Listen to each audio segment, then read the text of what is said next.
আসসালামু আলাইকুম দর্শক। আওয়ামী লীগের রাজনৈতিক কার্যক্রম নিষিদ্ধ ঘোষিত হওয়ার পর থেকে মানুষের মধ্যে একটি কৌতূহল ছিল যে ভারত এই বিষয়ে কি কোনো ধরনের কোনো প্রতিক্রিয়া জানাবে, ভারত কি আওয়ামী লীগের পাশে এর পরেও দাঁড়াবে, যদি প্রতিক্রিয়া জানায় তার ভাষাটি কেমন হবে। এবং যেখানে আওয়ামী লীগের কার্যক্রম নিষিদ্ধ হওয়ার পর থেকে পৃথিবীর আর কোনো রাষ্ট্র বা আর কোনো রাষ্ট্রের প্রতিনিধি যারা বাংলাদেশি অ্যাম্বাসেডার কিংবা হাই কমিশনার হিসেবে কাজ করছেন তারা কোনো ধরনের কোনো প্রতিক্রিয়া জানায়নি। সেক্ষেত্রে ভারত আসলে কতটা ঝুঁকি নেবে আওয়ামী লীগের পক্ষে কথা বলে, আমরা দেখলাম যে ভারত ঠিকই মুখ খুলেছে, প্রতিক্রিয়া জানিয়েছে এবং কোনো কথার কথা অর্থে নয়, আনুষ্ঠানিক প্রতিক্রিয়া জানিয়েছে। ভারতের বিভিন্ন গণমাধ্যম বিশেষ করে টাইমস অফ ইন্ডিয়া যা লিখছে, India on Tuesday expressed serious concern over the political developments in Bangladesh following the official disbanding of Awami League led by deposed Prime Minister Sheikh Hasina। অর্থাৎ তারা খুবই গুরুত্বের সঙ্গে উদ্বেগ জানিয়েছে। মঙ্গলবার ভারতের পররাষ্ট্র মন্ত্রণালয়ের যে নিয়মিত প্রেস ব্রিফিং হয় সেখানে মন্ত্রণালয়ের যিনি মুখপাত্র রণধীর জয়সওয়াল, তার কাছে সাংবাদিকদের প্রশ্ন ছিল যে আওয়ামী লীগের বিষয়টি তারা কিভাবে নিচ্ছে।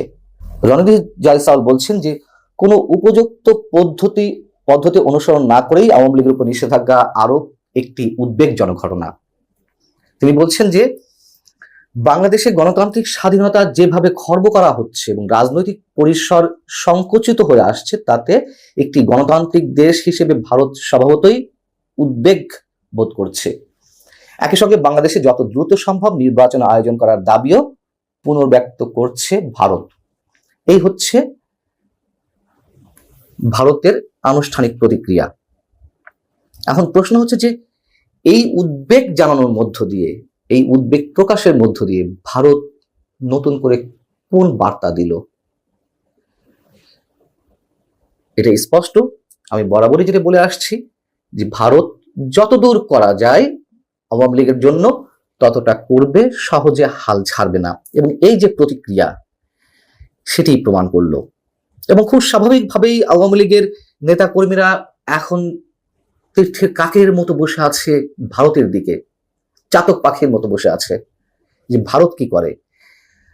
ভারত অনেক কিছুই করবে, সেই বার্তাটি দেওয়া হলো এই প্রতিক্রিয়ার মধ্য দিয়ে। এবং অন্যদিকে সরকারের মানে বাংলাদেশের অন্তর্বর্তী সরকারের প্রতি যে কোনো কাজের প্রতি তাদের ন্যূনতম কোনো সমর্থন নেই, সেটি আরো একবার প্রমাণ করে দিল। তারা নির্বাচনের দাবি করেছে, গণতান্ত্রিক কোনো সরকার বা নির্বাচনের মাধ্যমে কোনো গঠিত সরকার ছাড়া তারা অন্য কারোর সাথে কোনো কাজ করবে না। এই কথাটি ভারতের সেনাপ্রধান উপেন্দ্র ত্রিবেদী থেকে শুরু করে সরকারি পর্যায়ে যারা আছেন তারাও স্পষ্ট জানিয়ে দিয়েছেন। এমনকি বিরোধী দলের অনেকেও তারা একই মত ব্যক্ত করছেন। অনেকে বলছিলেন যে ভারত পাকিস্তানের যুদ্ধের কারণে ভারতের দৃষ্টি আপাতত সেদিকে নিবদ্ধ হয়ে গেছে, আওয়ামী লীগের জন্য আসলে আর তারা কিছু করবে না, শেখ হাসিনা ভারতের জন্য গলার কাটা হয়ে আছে, এটি মনে করার কোনো কারণ নেই। এবং যেখানে ভারতের বিরুদ্ধে মুহুর্মুহু এখনো পর্যন্ত বিদ্বেষমূলক স্লোগান দেওয়া হচ্ছে, আওয়ামী লীগের রাজনীতি বা আওয়ামী লীগ নিষিদ্ধের দাবিতে গত শুক্রবার থেকে শনিবার পর্যন্ত নতুন করে যে আন্দোলনের সৃষ্টি হলো, সেইখানেও আমরা দেখেছি অনবরতভাবে ভারত বিরোধী স্লোগান, বিদ্বেষমূলক স্লোগান। এবং এই বিষয়টিও যে তারা যথেষ্ট গুরুত্বের সঙ্গে নিয়েছে সেটিও নানান মাধ্যমে উঠে এসেছে, অনেক জায়গায় রিপোর্টিং হয়েছে। ভারতের গণমাধ্যমে এই বিষয়ে রিপোর্টিং এসেছে যে বাংলাদেশের আওয়ামী লীগ নিষিদ্ধের দাবিতে যেই আন্দোলনটি গড়ে উঠেছে সেটি মৌলবাদী শক্তির নেতৃত্বে গড়ে উঠেছে, সাম্প্রদায়িক শক্তির নেতৃত্বে গড়ে উঠেছে এবং আওয়ামী লীগকে নিষিদ্ধের মধ্য দিয়ে বাংলাদেশে মৌলবাদের চরম আস্ফালনের ঘটনা হবে ইত্যাদি ইত্যাদি নানান ধরনের মন্তব্য করা হয়েছে।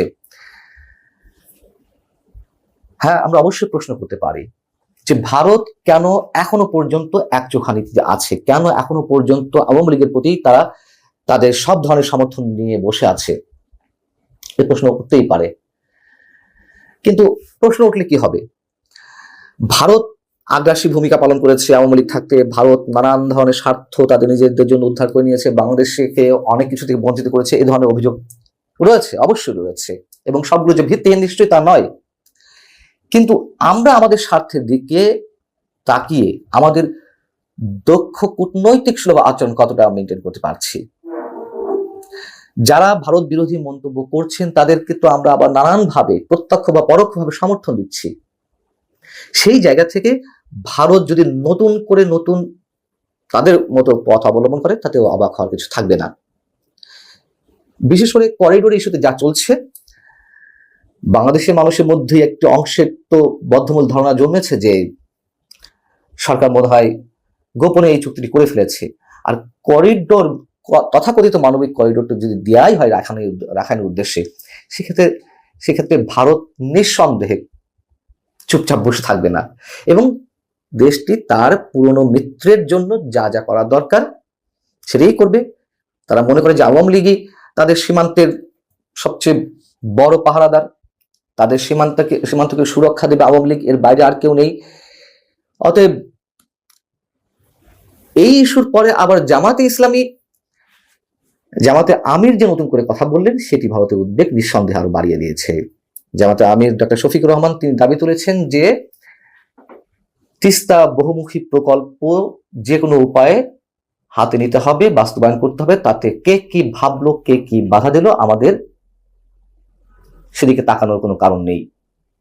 এই কথাগুলো তো আমরা অন্যভাবেও বলতে পারি এবং অবশ্যই তিস্তা বহুমুখী প্রকল্প আমাদের দরকার। ভারত সেখানে বাগড়া দিয়ে রেখেছে আরো আগে থেকে আওয়ামী লীগ থাকতে। চীন যেখানে অর্থায়ন করতে চায় সেটিও এগোয়নি। কিন্তু আমরা কি করব? অবশ্যই করব। কিন্তু সেই করার জায়গাটি যদি চ্যালেঞ্জের জায়গা নিয়ে যাওয়া হয়, সেটি তো অবশ্যই আরো অনেক ধরনের সমস্যার সৃষ্টি করবে। কিন্তু আমরা দেখছি যে এইগুলো জানার পরেও আমাদের একটি পক্ষ অনবরত ভারত বিদ্বেষী মনোভাব পোষণ করে যাচ্ছে এবং উত্তেজনাকর বক্তব্য দিচ্ছে।